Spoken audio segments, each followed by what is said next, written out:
சரிங்களா? அத்தி மரம் யார் யார் கேள்விப்பட்டிருக்கீங்க? நம்ம நாட்டிலே தெரியல, ஆனால் இருக்காங்க அத்தி மரம். சரிங்களா? அந்த அத்தி மரத்து மூலமாக சில ஓமைகளை கற்றுக்கொள்ளும்படி ஆண்டவர் சொல்லுகிற காரியத்தை தான் நம்ம பார்க்க போறோம். முதல்ல நம்ம கேளுங்க, முதல்ல அத்தி மரத்தை பற்றி எங்க வாசிக்கிறோம் சொல்லுங்க பார்க்கலாம். அத்தி மரத்தை பற்றி வேதத்துல எழுதப்பட்டிருக்குது. முதல்ல கேட்கிறோம்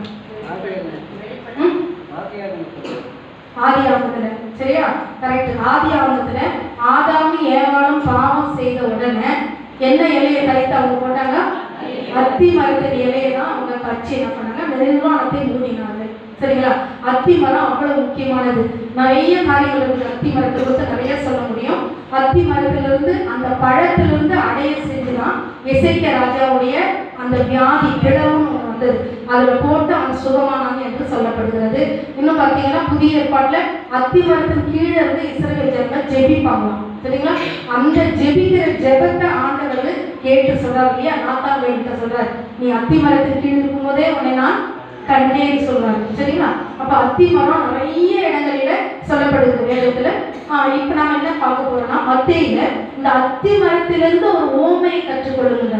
ஓமைனா என்ன சொல்லுங்க?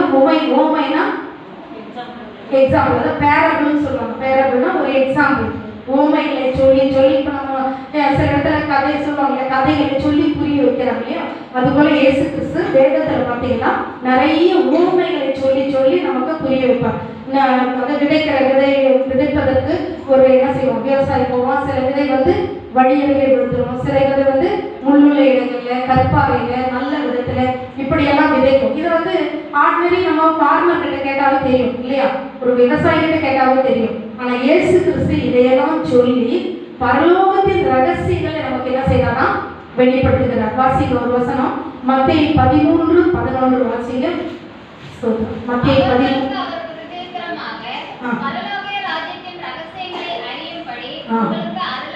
பரலோகத்தின் ரகசியங்களை, பரலோக ராஜ்யத்தின் ரகசியங்களை அறியும்படிக்கு நமக்கு அருளப்பட்டிருக்கிறது. அப்போ பரலோக ராஜ்யத்தின் ரகசியத்தை நாம் அறிந்து கொள்ளணும்னா சில ஓமைகளை ஆண்டவர் சொல்றார், அதை நம்ம புரிந்து கொள்ளணும். சரிங்களா? சில கதைகள் போல இருக்கும். அது எதற்காக சொன்னார், ஏன் சொன்னார், நிறைய காரியங்கள் இருக்கு வேதத்துல. ஒரு பகுதி மட்டும் நம்ம இன்றைக்கு நம்ம வாசித்து தியானிக்க போகிறோம். மத்தேயு 21 அதிகாரம் 18-19 எடுத்துக்கொள்ளுங்கள்.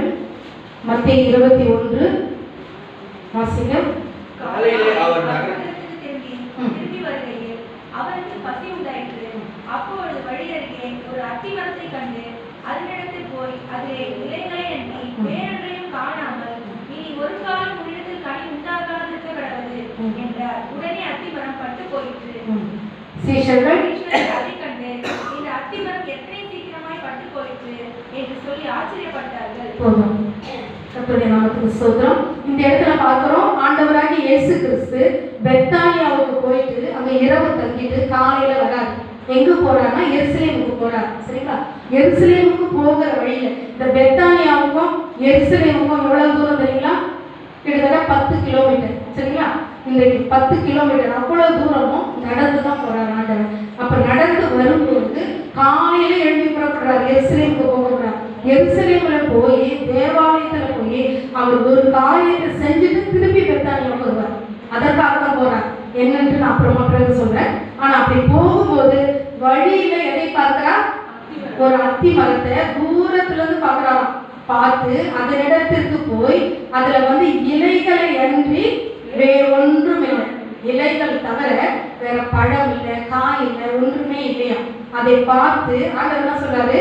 இனி ஒரு காலம் உன்னிடத்தில் கனி உண்டாகாதிருக்க கடவுது என்றார். உடனே அத்தி மரம் பட்டு போயிட்டு. இப்போ இந்த பகுதியை வாசிக்கும் பொழுது சாதாரணமா என்ன ஒரு ஆண்டவர் வருவாராம், வேதத்துக்கு ஒரு மரத்தை பார்ப்பாரு, இலை மட்டும்தான் கனி இல்லை. உடனே அதை வெட்டி போட்டுடலாமா? சாகடிச்சிடலாமா? சொல்லுங்க. இதை நாம ஆர்டினரி மனுஷங்களை யாராவது செய்வோமா? அப்படி செய்வோமா? சொல்லுங்க. செய்வோமா? வேதத்துல கூட ஒரு இடத்துல போட்டுருக்கு, 3 வருடம் அந்த அத்தி மரத்தை பாதுகாத்து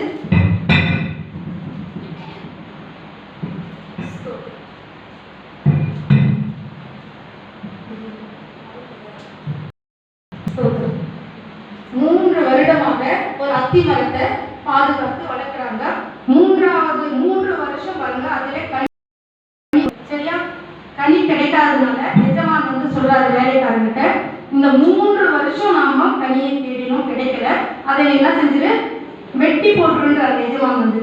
ஆனா வேலைக்காரன் என்ன சொல்றான், ஆண்டவரே அது இன்னும் ஒரே 1 வருஷம் மட்டும் இருக்கட்டும், இந்த வேற ஒரு பகுதியில் இருக்குது, இந்த 1 வருஷம் மட்டும் இருக்கட்டும், கனி கொடுத்தா சரி கொடுக்கலாம் சரி, அதுக்கப்புறம் நம்ம என்ன செய்யலாம், வெட்டி போட்டுடலாம்.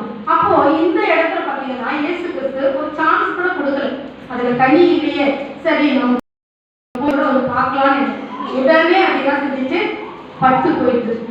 அப்போ நம்ம இதுல இருந்து என்ன தெரிஞ்சுக்கிறோம்னா, ஆண்டவர் வந்து நம்ம என்ன நினைக்கிறோம், சாதாரண ஒரு மரம் செத்து போச்சு அப்படின்னு சொல்லிட்டோம், அதுல கனி இல்லை, இனிமே அதுல இருந்து ஒரு காலம் கனி உண்டாகாது இருப்பதாக, அப்ப எதுக்கு வேஸ்ட், அதை வந்து வெட்டி பட்டு போட செய்யும்.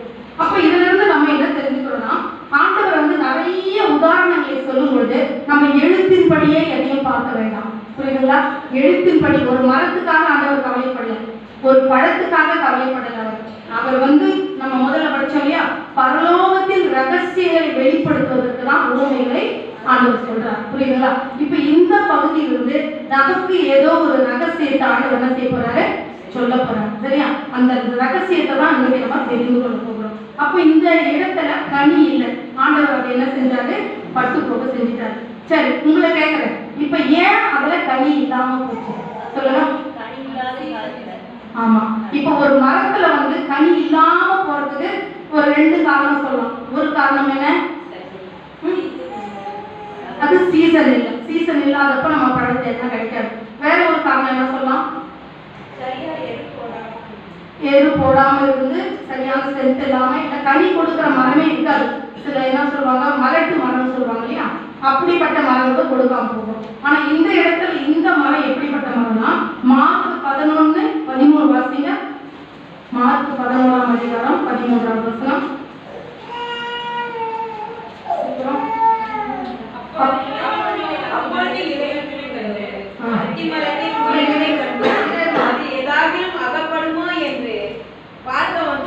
சரி, இலைகளுள்ள ஒரு அத்தி மரத்தை தூரத்திலே கண்டு அதில் ஏதாயிலும் அகப்படுமோ என்று பார்க்க ஆண்டவர் வந்தார், சரியா?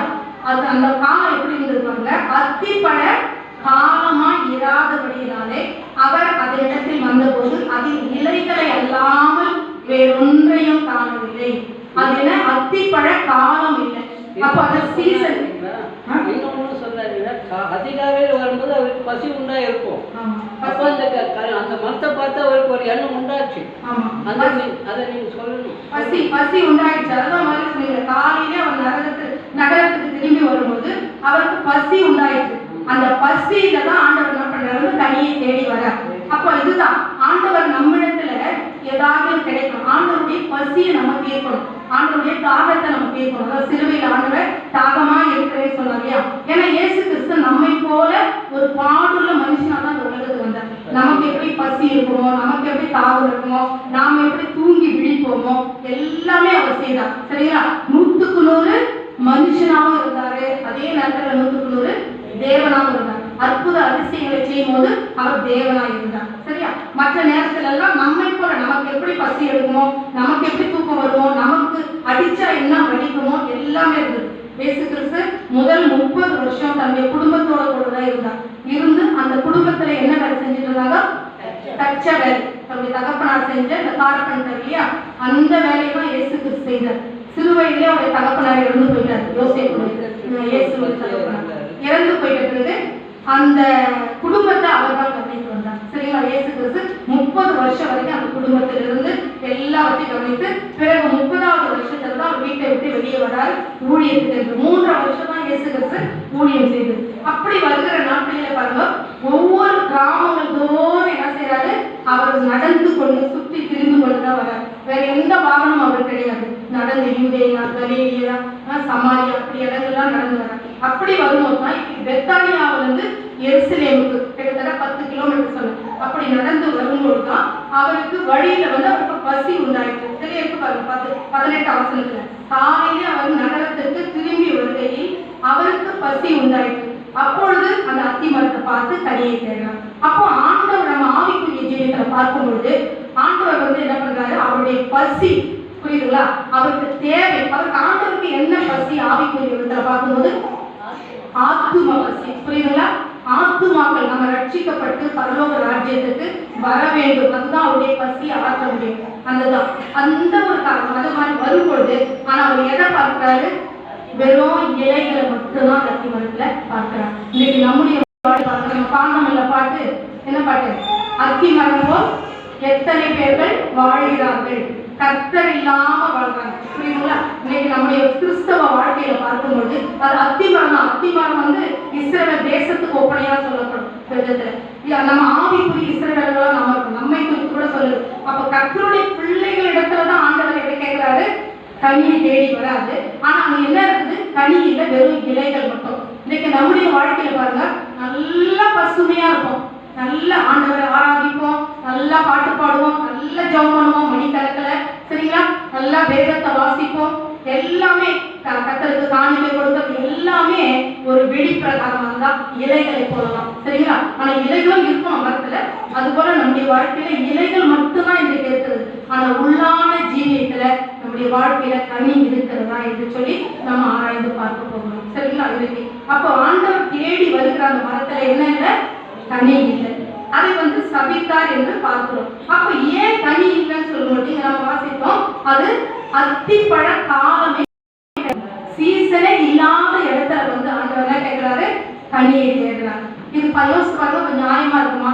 இப்போ கடையில வந்து ஒரு சீசனே இல்லாத ஃப்ரூட்டை போய் நம்ம கடையில கேட்டோம்னா அந்த கடைக்காரர் என்ன சொல்வாரு, ஏமா இது சீசனே கிடையாது, மாம்பழம் கடையில கூட விட்டுருவோம், கடையில கூட எங்கேயாவது வாங்கிட்டு வந்து கூட வச்சிருவாங்க. ஆனா மரத்துக்கிட்ட, மாமரத்துக்கிட்ட போயிட்டு சீசன் இல்லாத நேரத்துல மாமரத்துல நம்ம பழத்தை தேட முடியுமா? நம்ம தேட மாட்டோம். ஆனா ஆண்டவர் தேடுகிறார். அதுதான் விசேஷம், அதுதான் வித்தியாசம் இடத்துல நம்ம பார்க்க போறோம், சரிங்களா. அத்திப்பழ காலமே இல்லமா, அந்த நாளில போய் ஆண்டவர் கனியை தேடுகிறார். இன்றைக்கு நம்முடைய வாழ்க்கையில கூட இதேதான். தேவன் வந்து நம்ம வந்து அதாவது வேதத்தை நம்ம பார்க்கிறோம், அதாவது பழங்கள், முதல்ல கனிகள் பார்க்கும்போது வேதத்துல எத்தனை வகையான கனி இருக்கு வேதத்துல. கலாத்தியர் 5:22 எடுத்து வாசிங்க, நமக்கு எல்லாம் தெரியும் அந்த வசனங்கள்.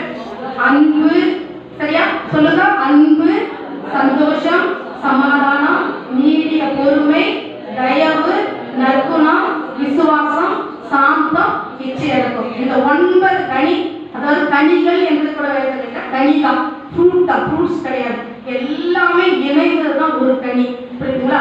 அப்போ இதெல்லாம் கர்த்தருடைய பிள்ளைகளுடைய வாழ்க்கையில கண்டிப்பா இருக்கும், ஆண்டவர் விரும்புகிறார், சரிங்களா. இது எப்படிப்பட்ட காலத்துல இருக்கணுமா, சீசன் இல்லாத நேரத்துல ஆண்டவர் தேடி வருகிறார். அப்ப நம்முடைய வாழ்க்கையில நம்ம அன்பா இருப்போம், இப்ப நம்ம நேசிக்கிறவளையே நம்ம நேசிப்போம், சரிங்களா. அடுத்தது நம்முடைய உறவினர்களை நேசிப்போம், மனைவியை நேசிப்போம், கணவனை நேசிப்போம், பிள்ளைகளை நேசிப்போம். இது வந்து நேச்சுரலா ஈவன் உலகத்தாரும் செய்யறாங்க இந்த காரியம், இல்லையா. உலகத்தாரும் அவங்களும் எல்லாமே இது செய்யறாங்க. ஆனா விசேஷித்த காரியங்கள் கர்த்தருடைய பிள்ளைகளுடைய வாழ்க்கையில கர்த்தர் எதிர்பார்க்கறதுன்னு சீசன் இல்லாத நேரத்துல கனி, புரியுதுமா. இது என்னன்னு சொல்லிதான் நம்ம பார்க்க போறோம் வேதத்துல, அதுதான் முக்கியம், புரியுதுங்களா. உலகத்துல இருக்கிறவங்க நம்மளை விட அதிகமா இருக்காங்க, நம்மளை விட நல்லா நேசிக்கிறாங்க, நம்மை காட்டிலும் அதிகமான அன்பு செலுத்தவும் இருக்கிறாங்க. அதுவும் வேணும், அதுவும் கண்டிப்பா நம்ம செய்யணும். ஆனா தெய்வீக அன்பு, 3 விதமான அன்பு உலகத்துல இருக்குது. ஒண்ணு வந்து நம்முடைய உறவினர்கள், சொந்தக்காரர்கள், தகப்பன், பிள்ளை, இதெல்லாம் நேசிக்கிற ஒரு அன்பு, சரிங்களா. 2வது அன்பு வந்து ஏழை எளிய ஜனங்களுக்கு, நம்ம அறியாதவங்களுக்கு, புரியுதுங்களா, திக்கற்றவங்க, நம்ம தெரியாதவங்களுக்கு உதவி செய்கிற அன்பு. இதுவும் உலகத்தை செய்யறாங்க, இதுவும் தான தர்மங்கள்லாம் செய்யறாங்க உலகத்துல, இல்லையா. ஆனா அந்த 3வது அன்பு இருக்கு பார்த்தீங்களா, அதுதான் அகாபே அன்புன்னு சொல்லப்படுது. இந்த அன்பு தான் நம்முடைய வாழ்க்கையில் ஆண்டவர் எதிர்பார்க்கிறார், சரிங்களா. இப்ப பார்க்கிறோம், யோவான் எழுதின சுவிசேஷத்துல பார்த்தோம்னா ஒரு காரியத்தை குறித்து நம்ம பார்க்க போகிறோம். வேதத்துல பார்த்தீங்கன்னா தேவனுடைய கட்டளைகள் வந்து எத்தனை கொடுக்கப்பட்டிருக்குது, கட்டளைகள் முதல்ல வந்து பழைய ஏற்பாடுல 10 கட்டளை, பிரதான கட்டளை, 613 துணை கட்டளை, புரியுதுங்களா. இதெல்லாம் கொடுக்கப்பட்டிருக்கு. அது போதாது. இப்ப புதிய ஏற்பாட்டுல ஆண்டவர் வந்து 2 கட்டளை கொடுத்திருக்கிறார். என்னென்ன கட்டளை வாசிங்க, லூக்கா 10:27 வாசிங்க, 10:27 வேதத்தை எடுத்து வாசிங்க தயவுசெய்து. 10:27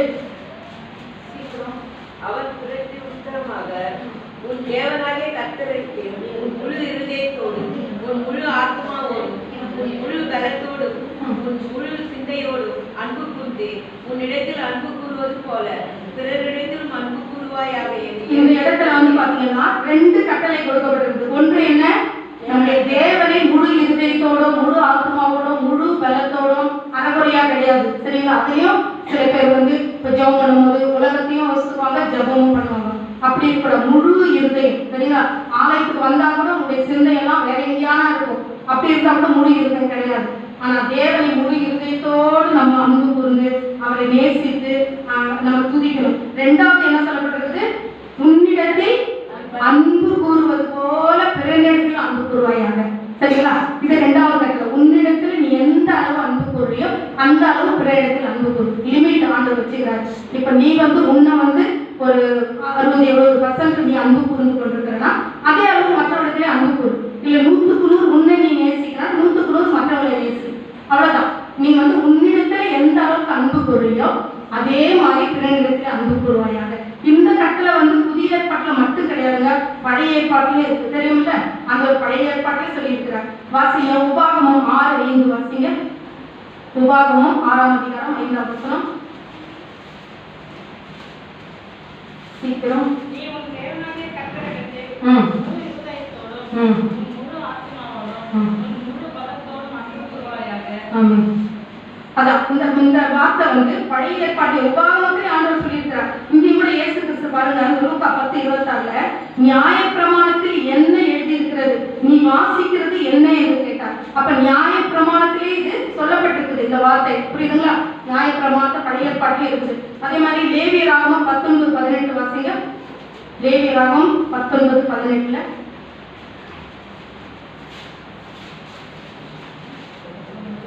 பலிக்கு பலி வாங்காமலும் ஜனபுத்திரர் மேல் பொறாமை கொள்ளாமலும் உன்னில் நீ அன்பு கூறுவது போல் பிறனிடம் அன்பு கூறுவாயாக. இருக்குங்களா? உன்னிடத்தில் நீ அன்பு கூறுவது போல பிறனிடத்திலும் அன்பு கூறுவாய் என்று ஆதி முதல் ஆண்டவர் சொல்லிட்டு வர்றார். ஆனா இஸ்ரவேல் ஜனங்களுக்கு இப்ப தேவனை குறித்து தேவன் எப்படிப்பட்டவன் கேட்டா இஸ்ரவேல் ஜனங்க என்ன சொல்லுவாங்க? அவர் வந்து பயங்கரமானவர், பட்சிக்கிற அக்கினியா இருக்கிறார். புரியுதா?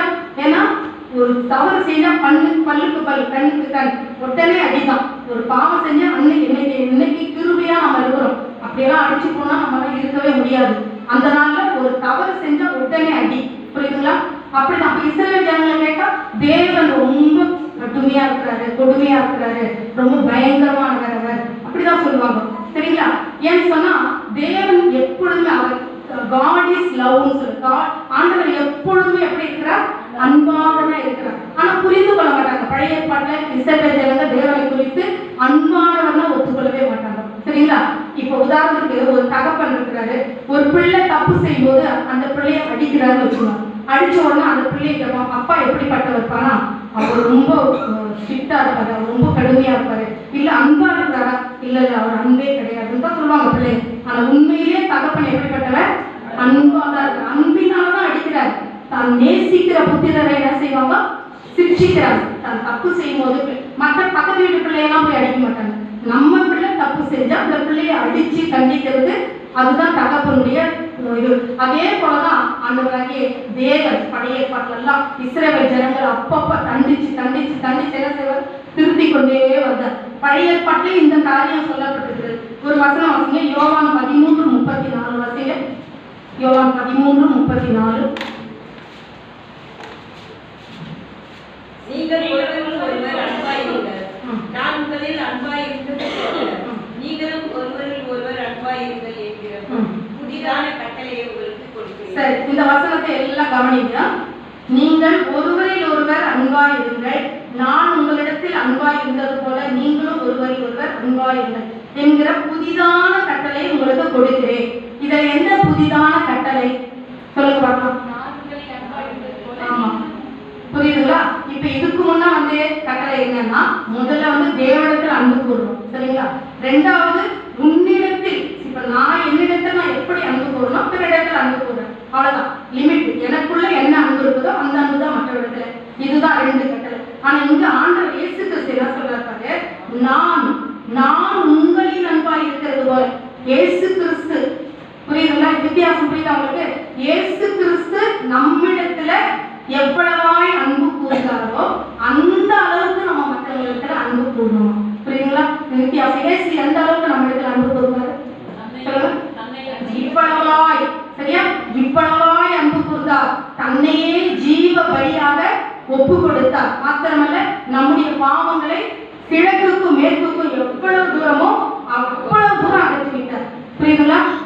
அதாவது கடலின் ஆழத்துல போட்டார், முதுகுக்கு பின்னால எரிந்து விட்டார்.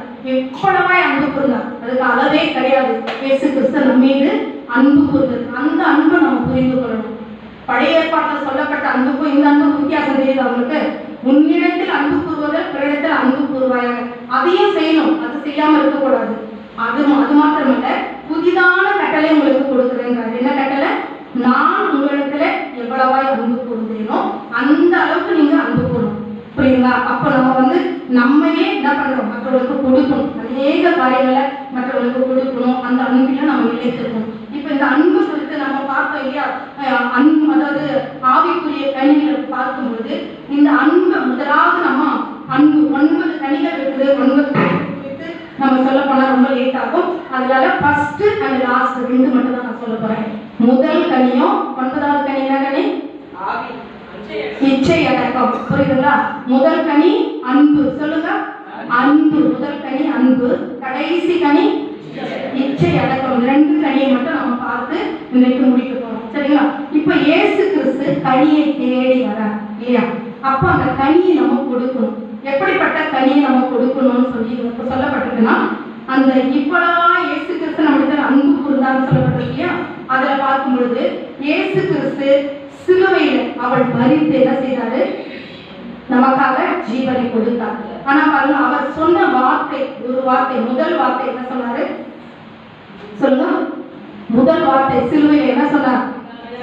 பிதாவே, இவர்களுக்கு மன்னி, தாங்கள் செய்கிறது என்னதென்று அறியாது இருக்கிறார்கள். அப்படி பார்க்கும்பொழுது இயேசு கிறிஸ்துவ அந்த சிலுவையில என்ன செஞ்சாங்க? அந்த போர் சேவகர்கள் எல்லாருமே அவரை பயங்கரமா அடிக்கிறாங்க. இரவு முழுவதும் அடிக்கிறாங்க. புரியுதுங்களா? இரவு முழுவதும் எத்தனை அடி அடிச்சாங்க? 39 அடி. 40 அடி, ஒன்று குறைய 40 அடி, 39 அடி அவரை அடிக்கிறாங்க. சாட்டையால் அடிக்கிறாங்க. அந்த அடிக்கும் பொழுது அந்த சாட்டைக்கு முனையில ஈய குண்டு இருக்குமா தெரியுங்களா? அந்த குண்டுல கொக்கிகள் இருக்குமா? அந்த கொக்கியை வச்சு ஒரு அடி அடிச்சாங்கன்னா அப்படியே சத பிச்சு இருக்கும். புரியுதுங்களா? அப்படியே ரத்த நாணங்கள் எல்லாம் ரத்தம் போட்டும். அதுபோல 39 அடி முதுகுல மட்டும் அடிக்கிறாங்க. வேதம் சொல்லுது, முதுகு எப்படி இருந்ததுன்னா, சொல்லுங்க, உழவனுடைய படைச்சாலை போல இருந்ததுதான். ஒரு உழவன் விழும்போது எப்படி விழுறான்? நல்லா ஆழமா. அது போல அவருடைய முதுகுல பாத்தீங்கன்னா சதையே கிடையாது. இன்னைக்கு நிறைய டிவில அது இது போடுறாங்க. எவ்வளவுதான் போட்டாலும் உண்மையா இயேசு கிறிஸ்து பட்ட பாடுகளை ஒருத்தரும் அதை போடவே முடியாது. அந்த அளவுக்கு அவர் பாடுபட்டிருக்காரு. முதுகு ஃபுல்லா அவருடைய எலும்புகளை எல்லாம் என்ன பண்ணலாமா? என்னெல்லாம் சொல்லப்பட்டிருக்கு. முதுகுல இருக்கிற அந்த விழா எலும்பெல்லாம் என்ன முடியுமா? அந்த அளவுக்கு அவருடைய எலும்புகள்லாம் வெளியே தெரிஞ்சது. அப்படி அவர் அடிச்சிருக்கிறாங்க. புரியுதுங்களா? பயங்கரமா ரத்தம் எல்லாம் சரீரத்துல கொட்டி போச்சு. பிறகு முகத்துல காரி துப்புறாங்க, கண்டத்துல அரைகிறாங்க, போச்சவங்க தாடி பிடிச்சு எடுக்கிறாங்க, பயங்கரமா சித்திரவதைப்படுத்துறாங்க இயேசு கிறிஸ்து. புரியுதுங்களா? அவ்வளவு பட்டு கூட ஒரு சின்ன இடத்துல கூட அவர் கோபப்பட்டாருன்னு இருக்கார். அந்த இடத்துல கோபமே படல, எரிச்சல். இன்னைக்கு நம்ம யோசிச்சுக்கோங்க, நம்ம எங்கன்னா பஸ்ல போயிட்டு இருக்கும்போது ஒரு காலை மிதிச்சுட்டாங்கன்னா கூட உடனே அப்படியே சேருவோம் இல்லையா? உடனே ஒரு கோபம் வந்தது. வீட்டுல ஒரு காரியம் ஒருத்தர் சொன்ன உடனே டக்குன்னு கோச்சிக்கிறோம், உடனே கோபம் வந்தது நமக்கு. அப்படி இருக்கக்கூடாது. அந்த இயேசுவை போல அந்த சொல்ல, முன்னிடத்துல நான் எப்படி அன்பு கூர்ந்தேனோ அதே போல நீங்க அன்பு கூறணும். அதுதான் ஒரு புதிதான கட்டளையை நம்ம பெற்றுக்கொள்ள போறோம். நீங்க பாருங்க, ஆண்டவர் இயேசு கிறிஸ்து நமக்காக அத்தனை அடிகள் அத்தனை பாடுகளையும் பெற்றுக்கொண்டு அவர் ஒரே ஒரு வார்த்தை சொல்லி பிதா கிட்ட கேட்டிருந்தா எத்தனையோ தூதர்களை அனுப்பி அவர்களை எல்லாம் நிர்மூலமாக்கியிருப்பாங்க. ஆனா சொல்லல. ஆண்டவர் இந்த பாடுகளை எல்லாம் நமக்காக சகிக்கணும். சகித்து அந்த உயிர் அந்த அடிக்கிறாங்க இரவுல அந்த இடத்துல போகக்கூடாது. சிலுவையில தான் அவருடைய உயிர் போகணும்ன்றது தேவனுடைய திட்டம். அதனாலதான் அந்த உயிரை கையில பிடிச்சிட்டு கடைசி நிமிஷம் வரைக்கும் அந்த சிலுவை வரைக்கும் வந்தாங்க. 10வது 2 கையில ஆணி அடிக்கிறாங்க, காலில் ஆணி அடிக்கிறாங்க. சரியா? கடைசியா விழா எலும்பை ஈட்டி எடுத்து குத்துறாங்க. சரிங்களா? இத்தனை பயங்கர பாடுகளை அனுபவித்து இயேசு கிறிஸ்து பாருங்க சொல்ற வார்த்தை என்ன வார்த்தை? பிதாவே, இவர்களுக்கு மன்னியும். நம்ம இன்னைக்கு சொல்ல முடியுமா? யோசிப்பாங்க. யாருக்காக எல்லாவற்றையும் எழுதி வைத்திருக்கிறாரு? நமக்காக தான். நாம அவருடைய அடிச்சோடுகளை பின்பற்றி நடக்கணும். இன்றைக்கு நம்ம அப்பா இயேசு கிறிஸ்து அந்த இடத்துல அவர் அந்த ஜனங்களை மன்னிக்கணும்ன்றது இது முடியவே முடியாது, யாராலையும் முடியாது, புரியுதுங்களா? ஆனா அந்த சீசனே கிடையாது, மன்னிக்க வேண்டிய சிச்சுவேஷனே கிடையாது அந்த இடத்துல. ஆனாலும் அவர் என்ன செய்தாரு? கனி கொடுத்தார். அந்த மன்னிப்பு, அந்த அன்புன்ற கனி என்ன செய்யறாரு? அந்த இடத்துல கொடுக்குறாரு. சாதாரண நம்ம அன்பு செலுத்திடலாம், நம்ம நேசிக்கிறவங்களே நம்ம நேசிக்கிறோம், நமக்காக ஒருத்தர் கொடுக்குறாங்க நம்ம கொடுத்துடலாம், நம்முடைய பிள்ளைகளை நேசிக்கலாம். ஆனா ஆண்டவர் சொல்றார், வார்த்தை அவர் உயிரோடு இருக்கும் பொழுது மத்தேயு 5:44 வாசிங்க பார்க்கலாம். 5:44 அவர் சொல்லி காண்பித்தார், சொல்லி காண்பித்தபடியே அவர் செய்தும் முடித்தார். வாசிங்க 5:44. நான் உங்களுக்கு சொல்லுகிறேன், உங்கள் சத்துருக்களை சிநேகியுங்கள். அதுதாங்க முக்கியம், அந்த அன்பு. அதுதான் அந்த தெய்வீக அன்பு, ஆகவே அன்புன்னு சொன்னோம் இல்லையா? இந்த அன்பின் கனியை தான் நம்ம கொடுக்கணும். இன்னைக்கு நம்ம பார்க்கணும், அந்த அன்பின் கனி எப்பொழுது? சீசன் டைம்ல கிடைக்காது, சீசன் டைம்ல கிடைக்காது, சீசன் இல்லாத டைம். அப்படின்னா அர்த்தம் என்ன? நம்மால கொடுக்கவே முடியாது, அந்த இடத்துல அன்பு செலுத்தவே முடியாது. அப்படிப்பட்ட சூழ்நிலையில நம்ம அன்பு செலுத்தணும், புரியுதுங்களா? அதுதான் இந்த இடத்துல சத்துருக்களை சிநேகிங்க. சத்துருவை யாராவது நேசிக்க முடியுமா? சத்துருனா பிசாசு கிடையாது, இந்த இடத்துல எனிமீஸ். நல்லா புரிஞ்சுக்கணும், நமக்கு விரோதியா இருக்கிறாங்க எனிமி. அந்த எனிமியை கூட நம்ம என்ன செய்யணுமா? சிநேகிக்கணும்னு சொல்லுங்க. சிநேகிக்க முடியுமா? நம்ம சிநேகிக்கிறோமா? யோசிச்சு பாருங்க. இது வரைக்கும் அப்ப இது வரைக்கும் நம்ம ஆண்டவர் விரும்புகிற அவருடைய பசி ஆற்ற கொடுக்க வேண்டிய கனி இன்னும் நம்ம கொடுக்கல, புரியுதுங்களா? நம்ம அடுத்த வருஷத்துல நம்ம இப்படிப்பட்ட கனியை நிச்சயமா கொடுக்கபடி கர்த்தர் உதவி செய்வார். உங்களை சபிக்கிறவளே ஆசீர்வதிங்க. நம்ம செய்யறோமா? யோசிச்சு பாருங்க. நம்மளை சபிக்கிறாங்க, சபிச்சா நம்ம என்ன செய்யணும்? இவ்வளவு நேரம் நான் பொறுக்கிறது, என்ன சபிக்கிறாங்க, திரும்பவும் சபிச்சிடும், புரியுங்களா? நம்மளை அடிக்கிறாங்கன்னா திரும்ப வந்து நம்ம அடிக்கிறோம். ஆண்டவர் சொல்ல, ஒரு கணத்துல அடிச்சா என்ன செய்யணும்? மறு கணத்தை திருப்பி கொடுன்றாரு. ஆனா இவங்க அவங்க மறு கணத்துல திருப்பி கொடுத்துட்டு வந்துடுறாங்க, அடிச்சுட்டு வந்துடுறாங்க. இதுதான் கிறிஸ்தவ வாழ்க்கை இன்னைக்கு இருக்கிறது. யோசிச்சு பாருங்க, நம்ம எப்படி இருக்கிறோம்? நம்ம இதுல மேல நீங்க இன்னும் படிச்சீங்கன்னா, உன்னோடு வழக்காடி, அந்த 5 பாருங்க, உன்னோடு வழக்காடி உன் வஸ்திரத்தை எடுத்துக்கொள்ள வேண்டும் என்கிறவனுக்கு என்ன பண்ணணும்? உன் அங்கேயே விட்டுவிடு. இதுதாங்க தெய்வீக அன்பு. இந்த காரியத்தை நம்ம செய்யணும். ஒருவன் உன்னை 1 மைல் தூரம் வர பலவந்தம் பண்ணினால் அவனோடு 2 மைல் தூரம் போ. இதெல்லாம் ஆண்டவராக இயேசு சொன்ன வார்த்தைகள். இதை அப்படியே நம்ம ஏற்று சொல்ல போல விட்டுட்டு போயிடக்கூடாது. இதை நம்முடைய வாழ்க்கையில என்ன செய்யணும்? அப்பியாசப்படுத்தணும், சரிங்களா? ஒரே ஒரு சின்ன உதாரணம் சொல்றேன். அதாவது உன்னோடு வழக்காடி உன் வஸ்திரத்தை எடுத்துக்கொள்ள வேண்டும் என்கிறவனுக்கு உன் அங்கேயே விட்டு விடுன்னு சொல்றாங்க இல்லையா?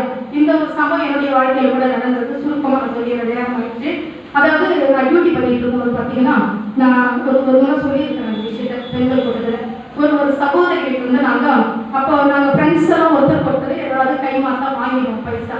ஒரு சகோதரிகிட்ட நான் வந்து 10,000 ரூபாய் வாங்கினேன். நாங்கள் வாங்கிப்போம், திரும்ப நான் லோன் எடுக்கும்போது அதை அவங்ககிட்ட கொடுத்துருவோம். அதே மாதிரி இந்த 6 மந்த் ஒன்ஸ் நாங்கள் பிஎஃப் லோன் எடுத்துகிட்டே இருப்போம். அப்போ அவசரத்துக்கு தேவையான போது யார்கிட்டயாவது வாங்கிடுவோம், அவங்க எடுக்கும்போது கொடுத்துருவாங்க, திரும்பி நாங்கள் எடுக்கும்போது வாங்கிப்போம். இப்படிதான் நாங்கள் ரொட்டீனா ஒருத்தர் அட்ஜஸ்ட்மெண்ட், யாருக்கு எந்த பிரச்சனை இல்லை. அப்போ ஒரு முறை ஒரு சகோதரி கிட்ட நான் வாங்கியிருப்பாங்க. ஒரு 2 மாசம் கழிச்சு நான் பிஎஃப் லோன் எடுக்கும்போது அந்த 10,000 பண்ணி கொடுத்துட்டேன். எந்த ஒரு எழுதுறது கிடையாது, யாரும் சாட்சி கிடையாது. அவங்களுக்கு வாங்கும்போது யாரும் சாட்சி இல்லை, கொடுக்கும்போது கிடையாது.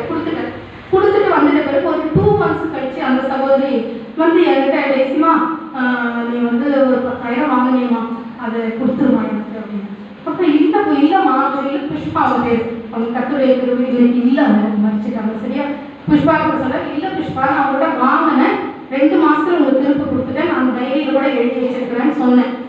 அவங்க இல்லவே இல்லைன்னு சாதிச்சிட்டாங்க, சத்தியம் கூட பண்ணிட்டாங்க. அவங்க அப்படிலாம் சொல்லாதீங்க கூட, இல்லை நீ கொடுக்கவே இல்லைம்மா அப்படின்னு சொல்லிட்டாங்க. எனக்கு ரொம்ப வருத்தமாயிடுச்சு. நம்மளோட கொடுத்தமை இல்லை எப்படி சொல்றாங்களே, என்ன செய்யுது அப்படின்னு எனக்கு ரொம்ப வருத்தம். சரி, ஆண்டவருடைய சமூகத்தில் ஜெபம் பண்ணும்போது கர்த்தர் வந்து இந்த வார்த்தை கொடுத்தாரு. இதுதான் அன்னைக்கு நான் வாசிக்கும் போது இந்த பகுதி தான், உன்னோடு வழக்காடி உன் வஸ்திரத்தை எடுத்துக்கொள்ள வேண்டும் என்கிறவனுக்கு. உன்னுடைய பொருள், உன்னுடைய வஸ்திரம் தான், புரியுதுங்களா? அதை வழக்காடுறாங்க, போராடுறாங்க. உங்கள்கிட்ட அதை எடுத்துக்கணும்னு நினைக்கிறாங்கன்னா நம்ம என்ன செய்யணுமா? உன் அங்கேயும் விட்டு விடு, நீ விட்டு விடுங்கிற, புரியுதுங்களா? போராட சொல்லணுமா? ஒரு பொருள் ஒருத்தர் வாங்கிட்டு கொடுக்கலன்னா கேட்டு பாருங்க, ஒரு 2 கொடுக்கலன்னா விட்டுடுங்க, விடாம போராடுறது. அவங்களோட போராடி சண்டையிட்டு ஒருத்தருக்கு பேசாம இருக்கிறீங்கன்னா அது நல்ல கனி கிடையாது. விட்டு விடணும், அது ஒரு கனி ஆண்டவர் எதிர்பார்க்கிறார், புரியுதுங்களா? அப்போ நான் என்ன செஞ்சேன்னா, பிடிவாதமா சொல்றாங்களே, எந்த சாட்சியும் கிடையாது. கர்த்தருக்கு மட்டும் தெரியும். என்ன செய்ய முடியும்? அவர்கிட்ட மட்டும் தான் சொல்ல முடியும். அப்ப ஆண்டவர் என்ன சொல்றதுன்னா, விட்டு விடு, கொடுத்துருன்ற அர்த்தம். புரியுதுங்களா? கொடுத்துரு, 10,000 நீ திருப்பி கொடுத்துரு. நான் சரி ஆண்டவரை கொடுத்துறேன். அதாவது ஆண்டவர் சொல்லிட்ட பிறகு நான் வேற பேச்சு பேச முடியாது, தெளிவா சொல்லிட்டேன், கொடுத்துறேன் அப்படின்னு நான் ரெடி பண்ணி வந்துருவாங்க. ஆனா 1 or 2 daysக்குள்ள பாருங்க, இந்த சிஸ்டர் போயிட்டு டியூட்டில எல்லாருக்கும் சொல்லிட்டு இருக்காங்க. இப்படி தேசியமா வாங்கினாங்க, கொடுக்கல, ஏமாத்திட்டாங்க, பாஸ்ட் வைப்பா இருக்காங்க, பொய் சொல்லிட்டாங்க, அப்படியெல்லாம் சொல்லிட்டாங்க. எல்லாரும் வந்து எனக்கு என்னம்மா அப்படி சொல்றாங்க, நீ அப்படி செய்ய மாட்டியே, ஏன் அப்படி சொல்லுது பாரு அப்படி சொல்லி எல்லாருக்கும் ஸ்ப்ரெட் பண்ணி என்னுடைய நேம பயங்கரமா ஸ்பாயில் பண்ணிட்டாங்க.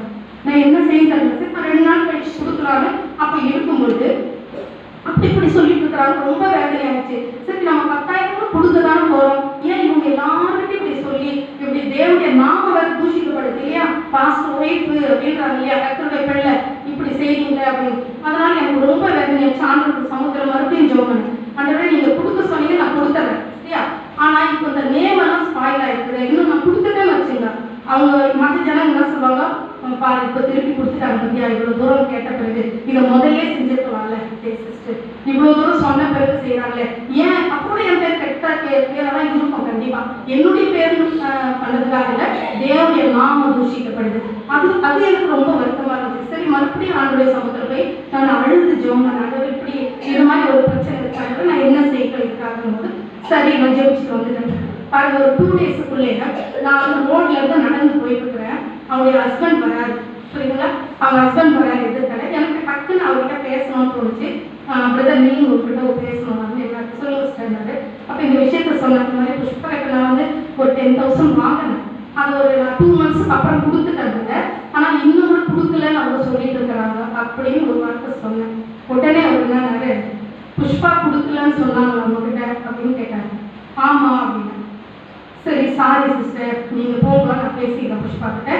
நீங்க கொடுத்ததை என் கையில கொண்டு வந்து அவ கொடுத்துட்டா, நான் எடுத்துட்டு போய் என் பையனுக்கு ஒரு ரிங்கு வாங்கி அவன் ஞாபகம் மறுபடியா சொல்லியிருப்பான், நீங்க மன்னிச்சிருங்க, தயவுசெய்து தப்பா நினைக்காதீங்க, நான் போய் வீட்டுல அவங்ககிட்ட பேசுறேன் அப்படின்னு சொல்லிட்டாரு.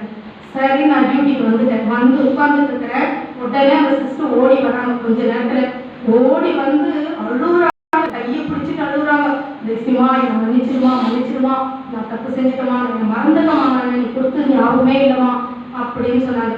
இப்போ இதுல இருந்து உங்களுக்கு என்ன தெரியும் பாருங்க, ஆண்டவர் வந்து நம்ம செய்ய வேண்டிய வசனத்துக்கு கீழ்ப்படிந்து நான் கொடுக்குறேன்னு சொல்லி ஒப்புக்கொண்டு வந்துட்டேன். ஆனா இந்த நேமை ஸ்பாயில் பண்ணதுனாலதான் நான் கொஞ்சம் தயங்கலை கொடுக்காம இப்படி இருக்குது. அப்ப வந்து நான் என்ன செய்யணும் சொல்லுமான்னு கேட்கிறேன். நான் சொன்னேன், முதல் ரவுண்டு போயிட்டு வந்துட்டேன், யாராவது போய் சொன்னேன், செகண்ட் ரவுண்டு போயிட்டு நான் தப்பு பண்ணிட்டேன், நான் தான் மறந்துட்டு தேசியமா கொடுத்ததை மறந்து சொல்லிட்டேன், மறுபடியும் செகண்ட் ரவுண்டு போயிடுவா, அதை மட்டும் செய்ய போகுது, எனக்கு வேற ஒண்ணு. அதுபோல கர்த்தர் நமக்காக யுத்தம் பண்ணுகிறார். நம்ம கர்த்தருக்காக உறுதியா நிற்கணும். வசனத்தின்படி உறுதியா நிற்கும் பொழுது நிச்சயமா கர்த்தர் நம்ம என்ன செய்வாரு, ஆசீர்வதிப்பார். அப்படிதான் இயேசு கிறிஸ்து பாருங்க, அந்த கடைசி நிமிஷத்துல அவங்களை துன்பப்படுத்தினவர்களுக்காக என்ன செய்யறாரு, பிதாவிடத்துல பரிந்து பேசுறார். அந்த மன்னிப்பு கிடைச்சது. இல்லைன்னா அவரை அப்படி பண்ணதுக்கு அவர் ஜனநாயகத்துல ஒருத்தர் கூட இருந்திருக்க முடியாது. தேவாதி தேவனுக்கு சரி, அவர் தான் தேவன் செஞ்சாரு அப்படின்னு நம்ம நினைச்சிட்டு இருக்கோம். ஆனா ஒரு மனுஷன் கூட அப்படி செஞ்சிருக்கிறார் தெரியுமா?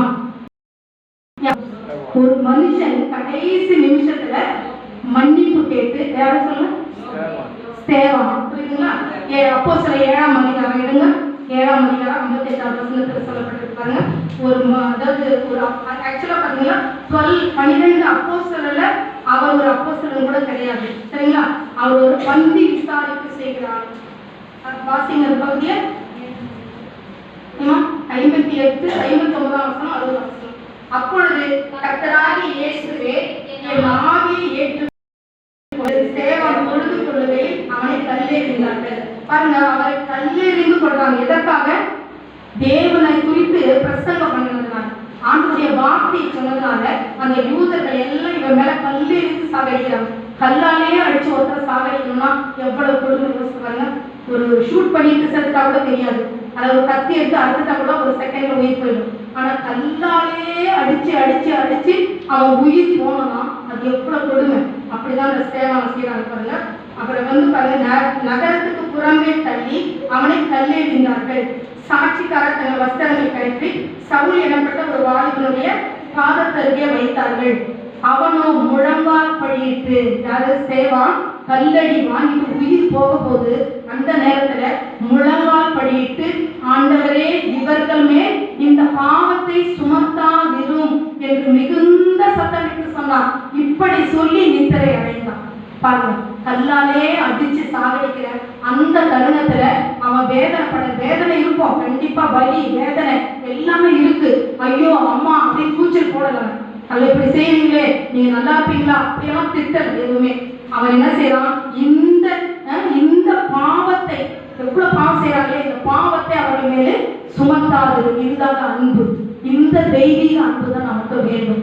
அப்ப நம்ம எவ்வளவு துன்பப்படுத்தினாலும், எவ்வளவு திட்டினாலும், எவ்வளவு பேசினாலும் நம்ம என்ன செய்யணும், பொறுமையா இருக்கணும். அதுதான் அன்பா இருக்கணும். அந்த அன்பு தான் ஆண்டவர் எதிர்ப்பு. மன்னிக்கணும், மற்றவங்களை என்ன செய்யணுமா, மன்னிக்கணும். அந்த அன்பு தான் ஆண்டவர் சிலுவையில் முதலாவது அவர் மொழிந்த அன்பு. அந்த அன்புல நம்ம நிற்கும் பொழுதுதான் அன்று அத்திமரத்தை பார்த்து ஆண்டவர் கனியை தேடி வந்தார் இல்லையா. அதாவது சீசன் இல்லாத நேரம். இப்ப இந்த இடத்துல சீசனே கிடையாது. அதாவது கொடுக்க வேண்டிய சிச்சுவேஷன் சொல்றோம் இல்லையாமா, சூழ்நிலை அப்படி அமைஞ்சிச்சு. சூழ்நிலை அப்படி கிடையாது. எந்த சூழ்நிலை வந்தாலும் நம்ம இயேசுவை தான் நினைச்சோம். புரியுதுங்களா? அவர் பாடுபட்டார், அவர் கஷ்டப்பட்டார். நாம என்ன செய்யணும், பொறுமையாய் சகிக்கணும். கோபம் வந்துடக்கூடாது. எடுத்துதான் கோபம் வந்துருக்கு. சில பேருக்கு கோச்சிட்டு போயிடுறது, பேசுறது கிடையாது. வருஷ கணக்குனா கூட நீங்க அன்பில் பேசாம இருக்கீங்க. அப்ப என்ன அன்பு உங்களுக்கு? அந்த பேசாம இருந்துட்டே நீங்க வந்து என்ன செய்யுங்க, கம்யூனியன்ல கலந்து கொள்றீங்க. நம்ம சபையிலே அப்படி நடக்குது தெரியும். அப்படி யாருக்கு சொல்றது தெரியும். அப்படி செய்யவே செய்யாதுங்க. உண்மையிலேயே நீங்க விட்டு கொடுத்துருங்க. உங்க பணம் போதா, உங்களுடைய காய் விட்டு கொடுத்துருங்க. பரவாயில்ல, எடுத்துட்டு போட்டோம். என்ன வாழ்ந்துட்டு போறாங்க உலகத்துல சொல்லுங்க, அதை விட்டு கொடுத்து பாருங்க. நிச்சயமா கர்த்தர்களை ஆசை. விட்டு கொடுத்துனா கோபமா விட்டு கொடுக்க கூடாது. சமாதானமா விட்டு கொடுத்து சந்தோஷமா பேசுங்க. அதுதான் அன்பு என்று சொல்லப்படுது. புரியுதுங்களா? அடுத்ததாக நான் பார்க்கிறோம், ஸ்தோத்திரம். அடுத்தது பாருங்க, கடைசி ஒரு காரியம் சொன்னல, அந்த வந்து என்ன, இச்சை அடக்கம். இந்த இச்சை அடக்கத்துக்கு உதாரணமா பைபிள்ல யாராவது ஒருத்தர் சொல்ல பார்க்கலாம். இச்சை அடக்கம் என்ற ஒரு வார்த்தைக்கு சரியான ஒரு பர்சன் யார் சொல்ல பார்க்கலாம். நல்லா பைபிள் வாசிக்கிறோம். யோசேப்பு. ஸ்தோத்திரம். யோசேப்பு தான் இந்த இச்சை அடக்கம் என்ற வார்த்தைக்கு சரியா 100க்கு 100 பொருந்தும். நீங்க யோசித்து பாருங்க. அந்த நாட்கள்ல ரெண்டும் ஈவன் அவருடைய தகப்பனார் யாக்கோபு கூட என்ன செஞ்சாரு, 4 மனைவிகள் இல்லையா. அப்படிப்பட்ட சூழ்நிலை யோசேப்பு வந்து ஒரே மனைவி கூட தான் அவர் வாழ்ந்தார். அடுத்து பாருங்க, ஆதியாகமம் 49வது அதிகாரம் 39வது அதிகாரம் 39 1லிருந்து 15 வரைக்கும் உள்ள காரியங்களை நீங்க வீட்டில் போய் வாசிங்க. இப்ப நான் சொல்லல, அதனுடைய காரியங்கள் சுருக்கமா நான் சொல்லிட்டு வரேன். 39ஆம் அதிகாரத்துல அதாவது யோசேப்பு தன்னுடைய சகோதரரால் என்ன செய்யலாம், சுருக்கமா சொல்றாங்க. 39ஆம் அதிகாரத்துல இருக்கிறத யோசேப்பு தன்னுடைய சகோதரரால் என்ன செய்யலாம், இஸ்மவேலருக்கு விற்று போட்டிருக்காங்க. எவ்வளவு பைசாக்கு? 20 வெள்ளி காசுக்கு விற்று போட்டிருக்காங்க. இந்த இஸ்மவேலர் என்ன செய்யறாங்க, எகிப்துக்கு வந்து யாருக்கு விட்டுறாங்க, யார் வாங்கிறாங்க யோசேப்பை? போத்திபார் அந்த நாட்கள்ல வேலைக்காரர்களை, அடிமைகளை வந்து சந்தை வெளியில விற்பாங்க. புரியுங்களா? நம்ம காய்கறி எப்படி விற்கிறோமோ அது போல அடிமைகள் கொண்டு வந்து விற்பாங்க. அவங்க உங்க வீட்டுக்கு அந்த அடிமைகளை வாங்கிட்டு போனோம் பைசா வந்து. அப்போ யோசேப்பு வந்து 30 வெள்ளி காசு, 20 வெள்ளி காசு வாங்கிட்டு வந்து 10 வெள்ளி காசு மேற்கொண்டு போட்டு 30 வெள்ளி காசு வேதத்தில் இல்லை, ஆனா சரித்திரத்தில் உண்டு. 30 இயேசு கிறிஸ்துக்கு ஒப்பனையா சொல்லப்படுது யோசேப்பு. அப்போ 30 வெள்ளி காசுக்கு போத்திபார் வாங்கிட்டு போறான். வாங்கிட்டு போய் அவன் வீட்டுல என்ன செய்யலாம், வேலைக்காரனா யோசேப்பை வச்சிருக்காங்க. இப்போ கொண்டு போகும்போது 17 வயசு. சரிங்களா? நல்ல இந்த போத்திபார் வீட்டுல யோசேப்பு வந்து நல்லா வேலை செய்து கொண்டிருக்கிறான். பாருங்க பகுதியில யோசேப்பு எகிப்துக்கு கொண்டு போகப்பட்டான். முதல் வசனத்தில், பார்வோனுடைய பிரதானியும் தலையாரிகளுக்கு அதிபதியுமாகிய போத்திபார் என்னும் எகிப்து தேசத்தான் அவனை அவ்விடத்தில் கொண்டு வந்து இஸ்மவேலிடத்தில் விலைக்கு வாங்கினான். கர்த்தர் யோசேப்போடு இருந்தார். பாருங்க, அவங்களுடைய சகோதரர் விற்று போடுறாங்க, அப்பவும் கர்த்தர் யோசேப்போடு தான் இருந்தாரு. சரிங்களா? இன்னைக்கு நம்ம ஒரு சின்ன பிரச்சனை வந்துட்ட உடனே ஐயோ என் கூட ஆண்டவரே இல்லை, எங்க போனாரு தெரியலையே, ஆண்டவர் இவ்வளவு பிரச்சனை இருக்குது, இவ்வளவு போராட்டம் இருக்குது அப்படின்னு நம்ம புலம்புறோம் இல்லையா. இங்க பாருங்க, யோசேப்பு குழியில தூக்கி போடுறாங்க சகோதரர், அடுத்து அவனை தூக்கி விற்று போடுறாங்க. அந்த அடிமையா சந்தை வெளியில விற்று போத்திபார் வாங்கிக்கிறான். போத்திபாருடைய வீட்டுல வந்து வேலைக்காரனா இருக்கிறான். எவ்வளவு வேலை செய்ய முடியும் ஒரு அடிமை? எல்லா வேலையும் செய்யறான். பாருங்க, கர்த்தர் யோசேப்போடு கூட இருந்தார். அவன் காரிய அவன் எகிப்தியனாகிய தன் எஜமானுடைய வீட்டிலே இருந்தான். கர்த்தர் அவனோடு இருக்கிறார். எத்தனை முறை பாருங்க, கர்த்தர் யோசேப்போடு இருக்கிறாராம். அப்படி இருந்ததுனால யோசேப்பின் மேல தயவு வைத்து அவனை தனக்கு ஊழியக்காரனும் தன் வீட்டு விசாரணைக்காரனுமாக்கி தனக்கு உண்டான யாவற்றையும் அவன் கையில ஒப்புவித்தான். சரிங்களா? அப்ப அந்த வீட்டு விசாரணை எல்லாவற்றையும் அந்த போத்திபார் என்ன செய்யலாம், தன்னுடைய மனைவியை தவிர மற்ற எல்லா பொறுப்புகளும் யோசேப்புக்கு கொடுத்தார். யோசேப்பு அந்த அளவுக்கு உண்மையும் உத்தமமாய் நீதியுமாய் இருந்திருக்கான். அதை பார்த்துதான் கொடுத்துருக்கான். போன உடனே கொடுத்தல. இவன் செய்கிற இதுல உண்மையா, நாம கூட கர்த்தருடைய பிள்ளைகள் யோசேப்பை போல நீதியா நடக்கணும், உண்மையா நடக்கும். எங்க போனாலும் சரி. இவன் போன இடம் வந்து என்ன, ஒரு அடிமை வீடு தான். ஆனா தன்னுடைய தாய் தகப்பன் கிடையாது, சகோதரர் கிடையாது, யாருமே இல்லை. ஆனா யார் அவனோடு கூட இருந்தது? கர்த்தர். கர்த்தர் அவனோடு கூட இருந்தபடினால அவனுக்கு பாருங்க, இருந்ததுனாலதான் இப்படிப்பட்ட பிரச்சனை வந்துருக்கு. பாருங்க என்ன பிரச்சனைனா, நான் சுருக்கமா சொல்லிடுறேன். அந்த யோசேப்புக்கு எல்லா பொறுப்புகளையும் அவன் ஏற்றுக்கொண்டான். ஆனா இவன் வந்து பாருங்க எப்படிப்பட்டவனா, 6ஆம் வசனத்துல பாருங்க கடைசியா, யோசேப்பு அழகான ரூபமும் சௌந்தரிய முகமும் உள்ளவனா இருந்தான். ரொம்ப அழகானவன். அதுவும் யூத குலத்துல இருக்கிறவங்க மோஸ்டா ரொம்ப அழகா இருப்பாங்க. அதுல யோசேப்பு விசேஷம், ரொம்ப அழகா இருப்பானா. நல்ல வாலிபன் வேற. அவன் வீட்டிலேயே வளர்ந்துக்கிறான். கிட்டத்தட்ட 20-25 வயதுக்கு வந்திருக்கணும். நல்ல வாலிபன். அப்போ அந்த போத்திபாருடைய மனைவி இருக்கிற பார்த்தீங்களா, எஜமானின் மனைவி யோசேப்பின் மேல என்ன செஞ்சா, கண் போட்டாலும் பாரு இவ்வளவு அழகான ரூபம். நீங்க இந்த போத்திபார் வந்து சின்ன வயசு கிடையாது, பெரியவனா ஒரு வயசானவனா இருக்கும் போத்திபார். அவங்க மனைவி கூட கண்டிப்பா ஒரு வயதானவளா இருக்கும். ஒரு 50-60 வயது கூட இருந்திருக்கலாம்.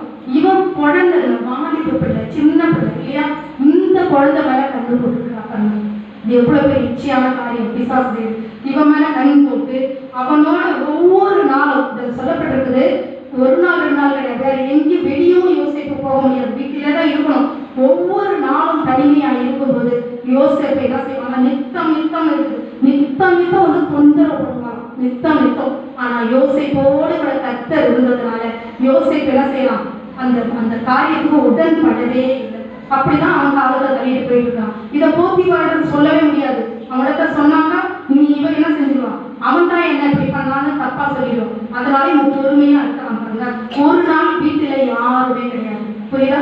யாருமே இல்லை. தனிமையா இருக்கும் பொழுது இவன் வந்து என்ன செய்யறாங்க, வழியில இவனை பிடிச்சு இழுக்கவே ஆரம்பிச்சிட்டான். அப்ப இழுத்துக்கும் போது அந்த துணியை கூட அவன் கையில விட்டுட்டு இவன் என்ன செஞ்சுட்டானா, வெளியே ஓடி போயிட்டான். நிர்வாணமா ஓடியே போயிட்டான் பாருங்க. அது அவமானம். அந்த நிர்வாணத்தை கூட தாங்கிட்டான். ஆனா இவ்வளவு பெரிய பாவத்தை நம்ம செய்யக்கூடாது. அவன் சொன்ன ஒரு வார்த்தை தான் பாருங்க ஹைலைட்டிங். என்ன பாருங்க, 9ஆம் வசனத்துல கடைசி பகுதி நான் வாசிக்கிறேன். இப்படி இருக்க நாம் இத்தனை பெரிய பொல்லாங்குக்கு உடன்பட்டு தேவனுக்கு விரோதமாய் பாவம் செய்வது எப்படி? இந்த வார்த்தை மனசுல வச்சுங்க. நான் இத்தனை பெரிய பொல்லாங்குக்கு உடன்பட்டு, இவ்வளவு பெரிய பாவம், இந்த பாவத்துக்கு நான் உடன்பட்டு பொல்லாங்கு செய்யணும்னா, நான் தேவனுக்கு, என்கிட்ட வந்து இப்ப அப்பா அம்மா கிடையாது, பார்க்க மாட்டாங்க. இவன் போத்திபார் கூட இல்லை. இந்த தவறு செஞ்சா யாருமே தெரிய போறது கிடையாது. சரியா? இவ அந்த அளவுக்கு தான் வச்சிருக்கிறான். ஆனா இவன் சொல்றான் தேவனுக்கு விரோதம். ஆனா தேவன் பார்க்காம செய்ய முடியுமா? தேவன் போலதான் அவருக்கு மட்டும் இல்லை, நம்மோடு கூட எப்பொழுதும் தேவன் இருக்கிறார். நம்ம செய்கிற நம்ம செய்யற காரியங்கள், ஒவ்வொரு பேச்சு நடத்த எல்லாவற்றையும் யார் இருக்கிறது கூட கர்த்தர் கவனிக்கிறார். நம்மை பார்த்து கொண்டுதான் இருக்கிறார். அவர் காண்கிற தேவன். 139 சங்கீதத்தில் பார்க்கணும் இல்லையா? அவர் நம்மை காண்கிற தேவன். உட்கார்ந்ததை, எழுந்திருக்கிறதையும், சரியா, படுக்கிறது எல்லாவற்றையும் அவர் பார்க்கிறார். பாதாளத்தில் படுக்கை போட்டோம் அப்படின்னா என்ன, எங்கு சென்றாலும் கர்த்தர் நம்மை காண்கிற தேவனா இருக்கிறார். இப்ப யோசேப்போட கூட கர்த்தர் இருக்கிறபடினால பாருங்க, அவன் சொன்ன வார்த்தை, இத்தனை பெரிய பொல்லாங்குக்கு உடன்பட்டு தேவனுக்கு விரோதமாய் பாவம் செய்வது எப்படி? இந்த இடத்துல தாங்க அவன் அந்த இச்சை அடக்கம் என்ற கனியை கொடுத்ததாக பார்க்கிறோம். யோசிச்சு பாருங்க, இச்சை அடக்கம் என்ற கனியை கொடுத்து தேவனை திருப்திப்படுத்துற காரியம். இது போல நம்முடைய வாழ்க்கையில ஒரு சூழ்நிலைகள் ஒருவேளை இருக்கலாம். நாங்க வயசாயிடுச்சு, இல்ல வயசு குறையும் அப்படின்ற இச்சை என்ற காரியத்துக்கு எந்த வயதுமே கிடையாது. நல்லா புரிஞ்சுக்கணும். எப்படிப்பட்டவங்களும் இந்த நாளிலே பார்க்கணும் இல்லையா? வெளிப்படை எவ்வளவு இருக்கு. நம்ம புதிய விபச்சாரம் கிடையாது. 5ஆம் அதிகாரத்துல இருக்கு பார்த்தீங்கன்னா, இயேசு கிறிஸ்து சொல்றாரு 28:5-28, நான் உங்களுக்கு சொல்லுகிறேன், ஒரு ஸ்திரீயை இச்சையோடு பார்க்கிற எவன், புரியுதுங்களா?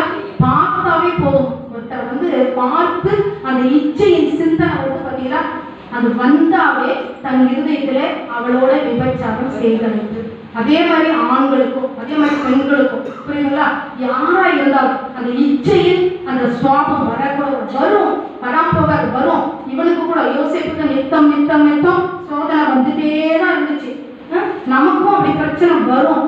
வந்துச்சுன்னா என்ன பண்ணணும்? இயேசுவின் நாமத்துல அவரை உடனே விரட்டி அடிக்கணும். சரிங்களா? ஆடி இச்சைக்கு நீங்க என்ன செய்யணுமா?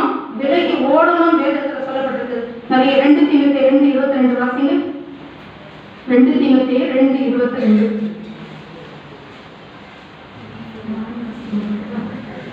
சீக்கிரம் முடிச்சிடலாம்.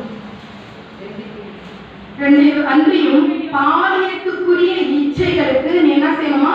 விலகி ஓடி சுத்த இருதயத்தோட கர்த்தரை தொழுது கொள்ளுகிறவருடைய நீதியையும் விசுவாசத்தையும் அன்பையும் சமாதானத்தையும் அடையும்படி நாடு. புரியுதுங்களா? நம்ம கர்த்தருடைய பிள்ளைகளோடு ஒரு ஐக்கியம் வைக்கணும். கர்த்தருடைய பிள்ளைகளோடு நமக்கு ஐக்கியம் இருந்ததுன்னா இப்படிப்பட்ட பாவத்துல நம்ம விடுதலை ஆகலாம். தேவன் விரும்புகிற கனியை நம்ம கொடுக்கலாம். புரியுதுங்களா? இப்ப அன்பு வந்து இயேசு கிறிஸ்து கொடுத்திருக்கிற அந்த கனி. மனுஷனா இருக்கிறது யாரு? சேவான் கொடுத்தார். அந்த அன்பு மன்னிக்கணும். அந்த மன்னிக்கிற சோகம் நமக்கு காணப்படும். நம்ம பார்க்கறோம் இல்லையா? இப்போ சுத்திகரிப்பு நாட்கள்ல நம்ம அந்த காரியங்கள் எல்லாம் குறித்து தியானிக்கிறோம். எல்லாருமே கலந்துக்கிறோம். இந்த இதுதான் இதையெல்லாம் நீங்க சரியா செஞ்சீங்கன்னா கண்டிப்பா நமக்கு 9 கனியை கர்த்தருக்கு கொடுக்கணும். புரியுதுங்களா? 9 கனியை கொடுத்து ஆண்டவராகிய இயேசு கிறிஸ்துவை திருப்திப்படுத்தலாம். அந்த கனியை தேடி அவர் பசியோடு கூட தான் எருசலேமுக்கு போய் அந்த கோபத்துல தான் போய் என்ன பண்றாங்க? எருசலேம்ல தேவாலயத்தை பார்த்துட்டு என்ன பண்றாரு? புறா இருக்கிறவங்களையும் மற்ற எல்லாருமே அடிச்சு ஒருத்தத இந்த சம்பவம் தான். நீங்க பாருங்க, அந்த பகுதியிலே அடுத்தது அப்படியே பார்த்தீங்கன்னா போறாரு. போய் அங்க மார்க் 11 பார்த்தோம் இல்லையா? பாருங்க, போய் என்ன செய்யறாரு? அங்க புறாவை அந்த எல்லாத்தையும் விரட்டி அடிச்சுட்டு, என்னுடைய வீடு எல்லா ஜனத்துக்கும் எப்படி இருக்கலாம்? ஜெப வீடு. 11:17 பாருங்க, என்னுடைய வீடு எல்லா ஜனங்களுக்கும் ஜெப வீடு எனப்படும், நீங்களோ இதை வந்து கள்ள புகையாக்குங்க. 15 பாருங்க, அவர்கள் எருசலேமுக்கு வந்தார்கள். இயேசு தேவாலயத்தில் பிறகு நேரம் அந்த கனியில மரத்தை நேரம் தேவாலயத்துல தான் வராங்க. வெளியே என்ன செய்யறாங்க? விற்கிறவர்களும் கொள்ளுகிறவர்களும் பல எல்லா புறா விற்கிறவர்கள் எல்லாம் ஆசனங்களும் கவிழ்த்து போட்டாங்க. புரியுதுங்களா? எல்லாவற்றையும் உடைச்சு சாட்டி எடுத்து எல்லாரையும் அடிக்கிறார். அடிச்சு தேவாலயத்தை நீங்க கள்ள பொடியாக்காதீங்க என்று சொல்லி அந்த இடத்துல என்ன செய்யறாரு? ஒரு வைராக்கியம், தேவ பக்தி வைராக்கியம் அவரை பட்சித்து, தேவாலயத்தை குறித்த பக்தி வைராக்கியம். அங்க பாருங்க, விற்று கொண்டிருந்தவங்க என்ன வித்தாங்க? ஆடு வித்தாங்க, புறா வித்தாங்க. அதெல்லாம் எதுக்கு? கொண்டு போய் பலி செலுத்துவதற்கு, தேவனுக்கு பலி செலுத்துவதற்கு தான் முன்னாடி விற்கிறாங்க. ஆனா அதுவே கூடாது. இன்னைக்கு நம்ம கண்முன்னே நிறைய சபைகள்ல பாத்தீங்கன்னா இந்த அர்ப்பின் பண்டிகை, சேர்ப்பின் பண்டிகை அப்படின்னு வச்சு நிறைய இட்லி, தோசை, முறுக்கு, வடை எல்லாம் விற்கிறாங்க. விற்க கூடாது. தேவ சமூகத்துல அந்த வியாபாரம் செய்யக்கூடாது. புரியுதுங்களா?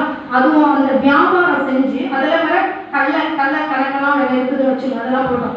ஸோ அப்படி தேவனுக்கு அது பெரியவே கிடையாது. இந்த பகுதியில் பார்க்கும்போது அப்ப என்னுடைய வீடு எல்லா ஜனங்களுக்கும் ஜெப வீடு. அப்ப தேவன் இந்த பகுதியில் நம்ம என்ன பார்க்கிறோம்?